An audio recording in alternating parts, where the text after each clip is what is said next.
Hey, Bronwyn here, the voice of Alice Harlow.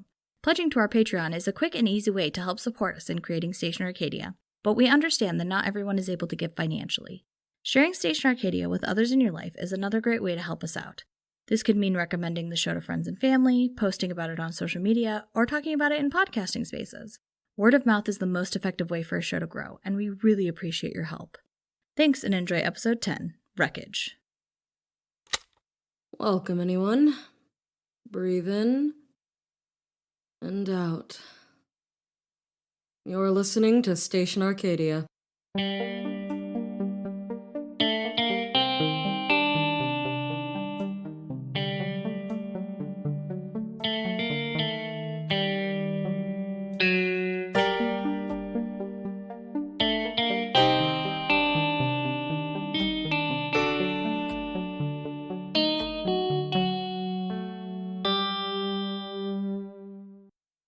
Welcome, anyone. You're listening to... Wait, I said that already. Sorry. It's been a day. Joe and Zed wouldn't stop bickering, which, it normally wouldn't bother me, but I have this headache and... I need some painkillers before I plug into the station. Let's go to a break while I ask Joe what she's got.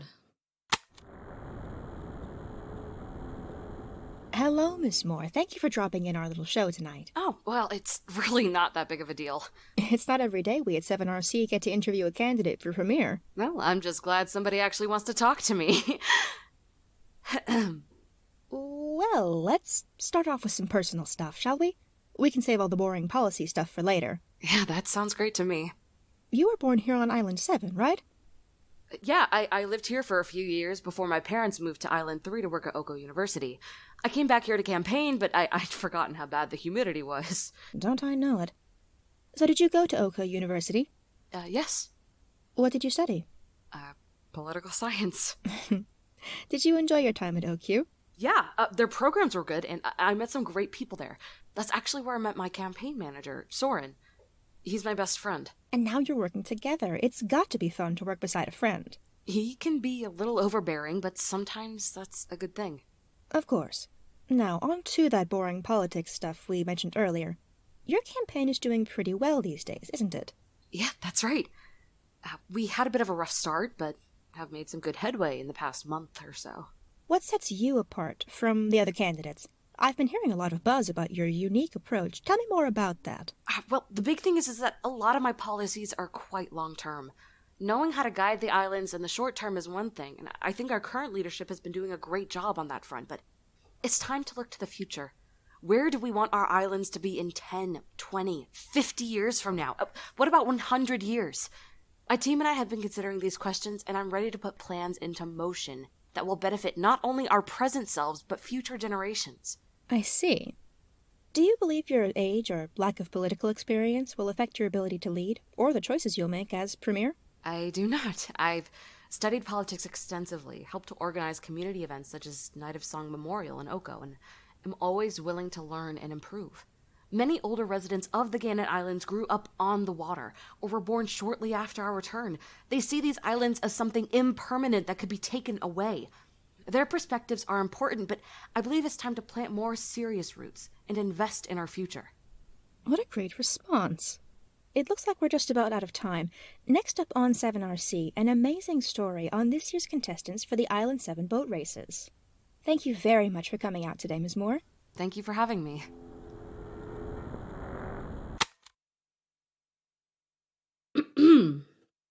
Welcome back.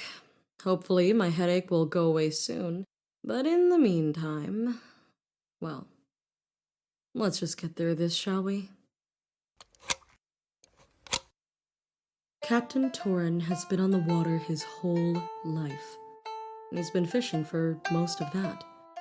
He's had his own boat for years, and every scratch on the deck and chip in the paint is familiar to him. It's just as much a part of his family as the ship's crew. Astrid, the navigator, Captain Torren's adopted daughter, Anaya, and Winter, Anaya's partner. None of them are related by blood, but they're family all the same. Today, they're hoping for a bigger catch than usual, the sort that's only found further away from Island 9, closer to the Empire. So Captain Torren and his crew of 3 set out into the ocean. It's a beautiful day, clear skies, sunny with just enough wind. Winter and Anaya play cards while Astrid directs the boat towards the spot they chose to start fishing. Slowly, without their noticing, the fishing boat drifts further from the shore and towards the mainland.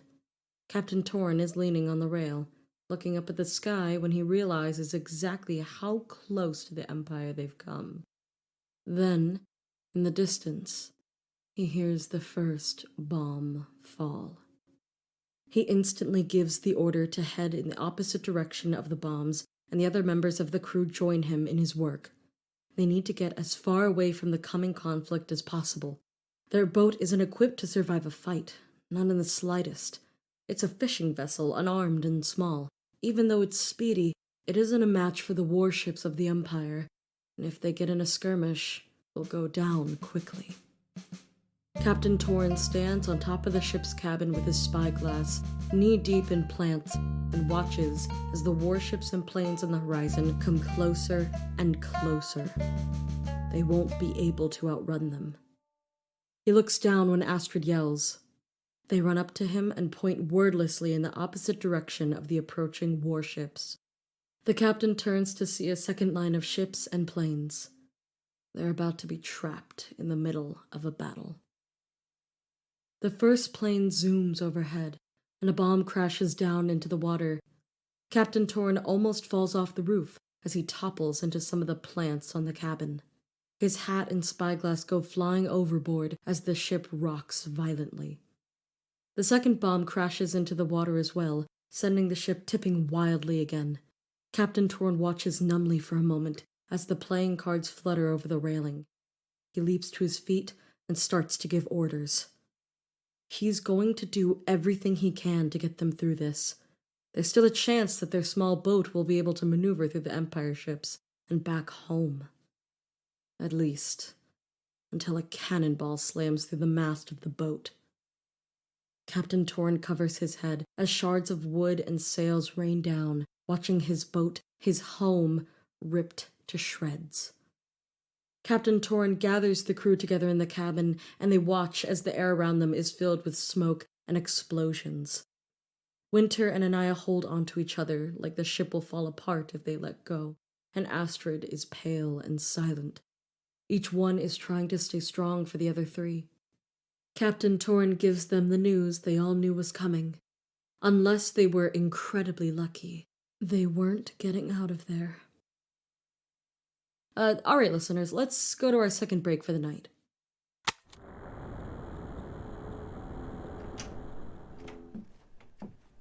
Hey, Sorren. Welcome back from your interview. How are you feeling? Exhausted. At least it was nice to share some good news for once. We were really in a rough patch there for a while. Yeah, really nice. It's all really great. What does that mean? What does what mean? You're talking really weird. I'm not talking weird. You're just repeating everything that I say. I'm not Sorren! Just tell me what's going on. It's really cool that you could go on that show and talk about the things that are going well for us, but... But? They aren't really going that well. You got good traction in the rural areas, but Hyacinth has a major foothold in a lot of the older institutions, and without them it's harder to crack the urban center. Besides, Islands 4 and 6 think that you should be doing more about foreign policy. More what? I don't know, that wasn't on the questionnaire. I'm not sure what you want me to say then. What is going on with you? You barely listen when I try to tell you campaign details, and when you do, you don't respond to any of it. We can't win this if you don't try, Axel. I am trying. I'm going to all these pointless interviews and debates. They're not pointless, they're important. Then why don't you do them? That's not how this works, and even if it was, you know I couldn't do it. Come on.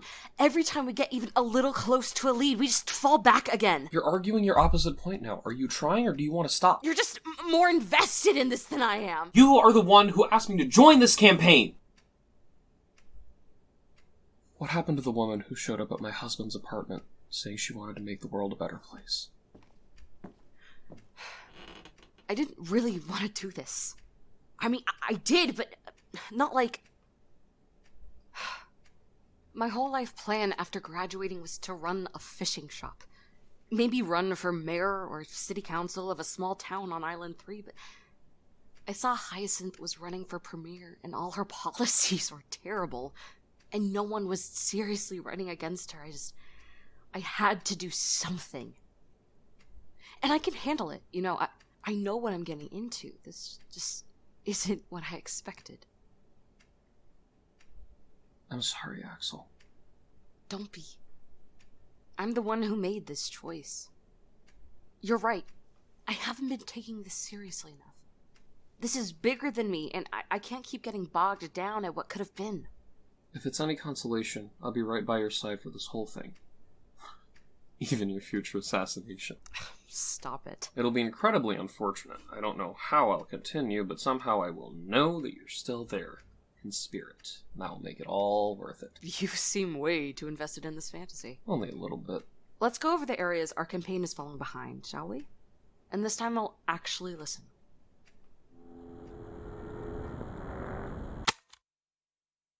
Another bomb hits, and Captain Torren and his crew are thrown against the cabin wall. The captain scrambles out of the cabin to look around at the destruction. His life is in shambles, scattered around them, and the boat is taking on water fast. He spots the lifeboat a little ways away, floating through the water in pieces. When the next bomb hits their ship, it sends Captain Torren flying into the bitterly cold water. He flails wildly, not sure which way is up. He floats back to the surface and grabs onto a plank of wood. He doesn't see his family anywhere, just debris in the water. Captain Torren has almost completely given up when he hears a voice yelling to him from a little ways away. A voice he doesn't know, asking him if he's still alive. He calls back to them, looking up and around for the source of the voice. Then, the shadow of an Empire ship passes over him. He closes his eyes, ready to be run over or shot. But the thing that hits him in the back of the head is a coil of rope, not a bullet. He grabs onto it blindly. The voice calls down to him, says to hold on, and though his arms shake with the effort, he maintains his grip. He feels himself dragged out of the ocean by several people and is gently tossed onto the deck, coughing up water. Someone pats his back. After a few minutes, he wipes his face with a sopping wet sleeve and looks up at the Empire soldiers gathered around him. One of them kneels down, a young woman with a scar that just barely misses her eye. She smiles gently at him and asks if he's okay. Instead of responding, he tries to stand back up. He almost falls over, but feels several hands help to hold him steady. He pushes them away, but when he tries to stand on his own, he becomes aware of a shooting pain in his left leg. He collapses back to the deck.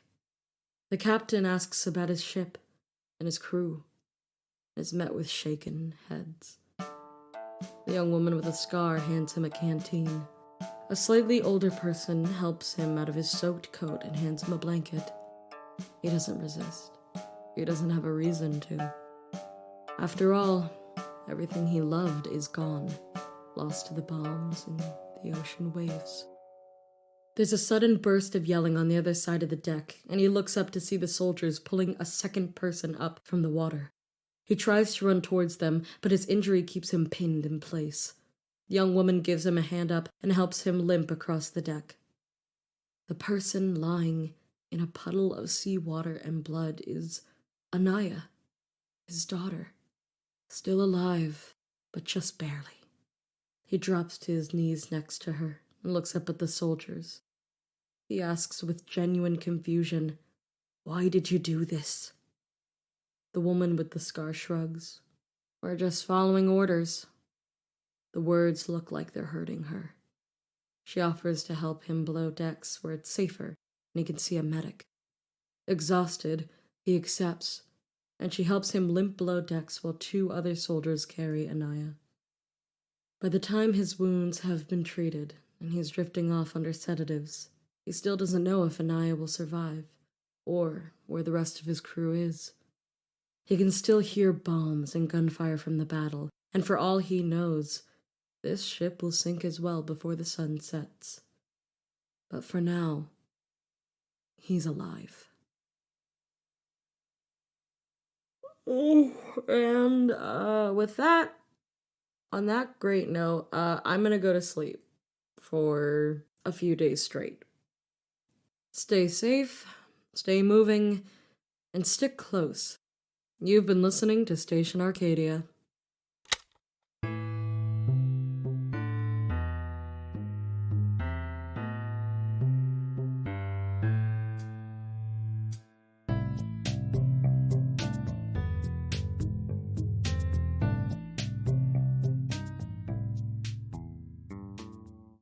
Station Arcadia is a podcast by Metal Steve Productions, unlicensed under a Creative Commons Attribution Non-Commercial Share-alike 4.0 International License. It is produced by Eliana SD and CVVM, and directed by Tova Brantner. It is edited by Eliana SD and J.R. Steele, with soundscaping by Becker Huang and music by Theo Goodwin. Today's episode was written by Quinn O.A. Feinberg, with scenes from Tova Brantner and J.R. Steele. It featured Jade Virginia as Cass, Rachel Cameron as Axel Moore, Akash S. as Sorren, and Antigone Brickman as the interviewer. Join us on Twitter and Tumblr, @Station Arcadia, for more content. Join us on Discord to chat with other fans, using the link in the description. Check out our website, stationarcadia.com, for a transcript of this episode, as well as information on the cast and crew. And finally, don't forget to subscribe to our Patreon. Today's instrument feature of the week is the oboe. This is what an oboe sounds like.